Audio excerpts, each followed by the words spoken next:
The NFL world witnessed one of the most shocking trades in its league's history yesterday. America's team, the team that prides themselves on being bigger and better than everyone else, signaled that they may be entering a bit of a rebuild or at least a retooling period. Micah Parsons being traded from the Cowboys is the culmination of one organization consistently waiting until the last minute to take care of its own. And one man and his ego is to blame for that. Let's break it down. So Tommy Yarish, staff writer for Cowboys.com, put out a complete 18-month timeline of the Micah Parsons contract situation with the Cowboys. And I was shocked to see that the Cowboys themselves put something out like this to try and make their organization look better. And I guess the attempt is to make Parsons look greedy in the process.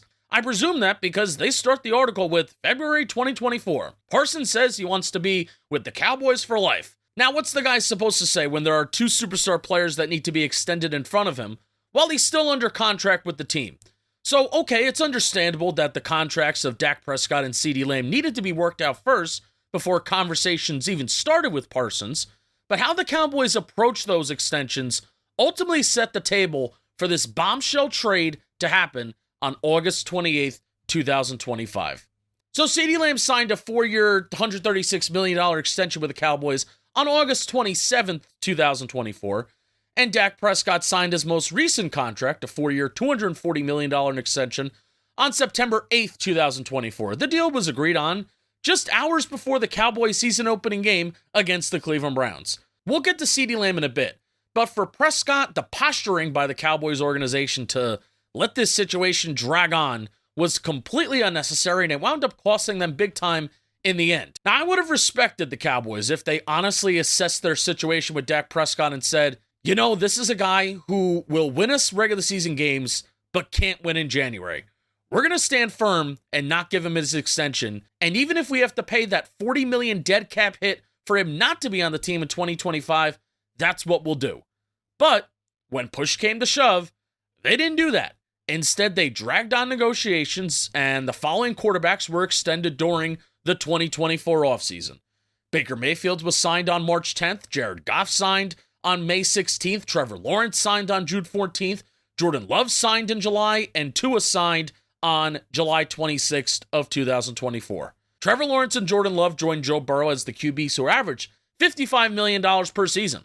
So Dak was going to demand more than that, and he had the ultimate leverage of not being able to be franchise tagged if an extension isn't reached, and like I mentioned, the Cowboys would have had to pay him $40 million to not be on the roster in 2025 due to void years being added onto his contract. So eventually, Dak becomes the highest paid player in the league right before the 2024 season starts.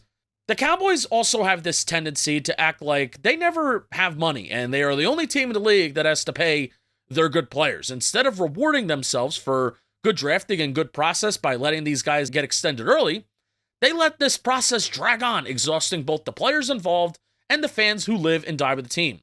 Now, performance-wise, CeeDee Lamb was probably hurt the most by the Cowboys' procrastination. Lamb missed all of training camp last year and didn't get the full opportunity to ramp up his body with the team, and it showed up on the field. Lamb's catch rate through the first 3 weeks of the season was around 50%, and the team as a whole started out at a very slow 1-2. So while the Cowboys were twiddling their thumbs with Dak and Lamb, a star bigger and better, was waiting in the wings for his turn. And in typical Dallas fashion, the longer they waited, the more they realized they would have to pay Parsons themselves. Now, going back to that Cowboys.com article detailing the full 18-month timeline, they included Micah Parsons saying in December of 2024, "I don't need $40 million," which at the time may have been true. The Cowboys included just a snippet of his full quote, which I thought was pretty well said by him. The quote, by the way, was not included in the team's article, but instead a CBS Sports article where they went into way more detail about the Parsons timeline, the Parsons trade, and Jerry Jones. On April 23rd, Parsons had to say this: "It's challenging because you don't need to be there at a $40 million average per year salary, right? If this market is set at $35 million, then it kind of backfires because you see Max Crosby go to $35.5, $36 million, then you see guys that are older than you, and you could say your production and versatility matches what they're doing, and you say, why? I would say I'm more in my prime than a lot of these guys who are more in the second half of their career. That's the challenging part, man. Just being fully honest about it. What's your worth?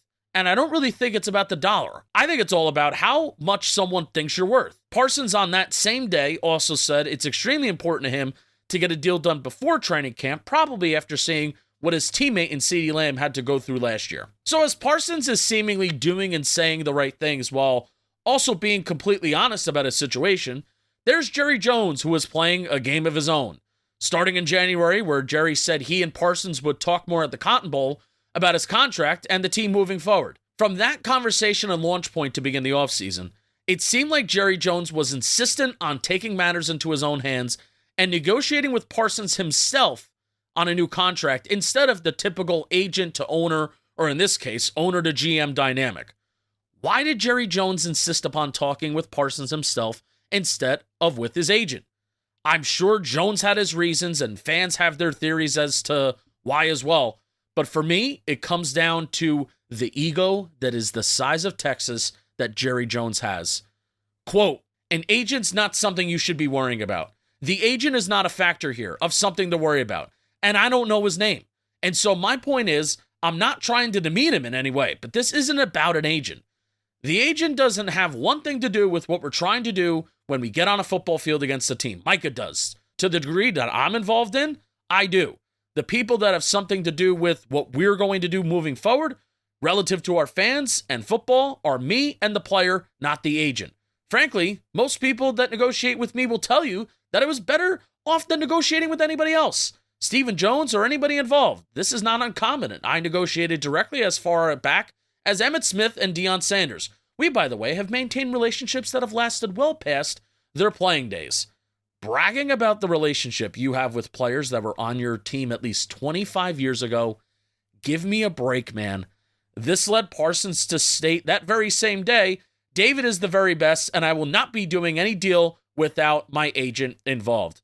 Like anyone with good sense, I hired experts for a reason. There is no one I trust more when it comes to negotiating contracts than David. There will be no backdoor conversations in this contract negotiation. Now, I'm confident that Jerry Jones knows Micah Parsons' agent's name. I'm confident he knows the agent of one of the superstar players on his team.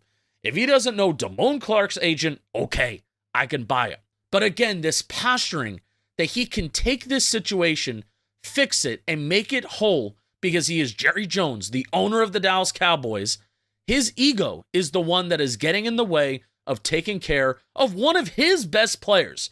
A player hires an agent for a purpose, a very specific purpose, and for Jerry Jones to purposely go behind that representative's back to try and get things done himself, for what? To do what? Save a couple million per year? So while this back and forth, he said, she said is happening, guess what's also going on during the NFL offseason? Guys are getting paid and extended right under the Cowboys' nose. That's only going to make a new extension, reaching a new extension with Parsons, that much more difficult. On March 9th, Myles Garrett became the highest paid non-quarterback in the league at $40 million per year. A couple months later, TJ Watt signed his extension on July 17th at $41 million per year. They reset the market, and Parsons officially begins his hold-in, and a couple weeks later, requests a trade out of Dallas.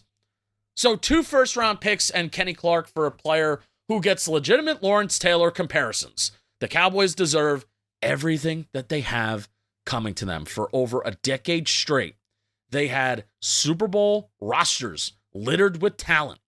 Hall of Fame, All-Pro, and Pro Bowl caliber players filtered up and down the roster. What did they do with it? Nothing. Zero. And even before Parsons was traded, they were staring down one of their worst put-together rosters over the last 20 years.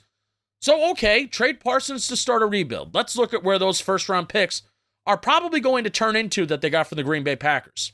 The Packers, the last 6 first-round picks, 2025, they were picking 23rd, 24, they picked 24th, 2023, 13th, 22nd, 29th, and 26th in the rest of the years, respectively. And not a single day 2 pick. They didn't even get day 3 picks thrown in there for shits and gigs. But don't worry, Kenny Clark is going to come in and help stop the run. Jerry Jones said in his documentary that he wants to make sure it's a soap opera year-round. Mission accomplished in Arlington, Texas for the man who said on January 30th, 2024 that he is all in.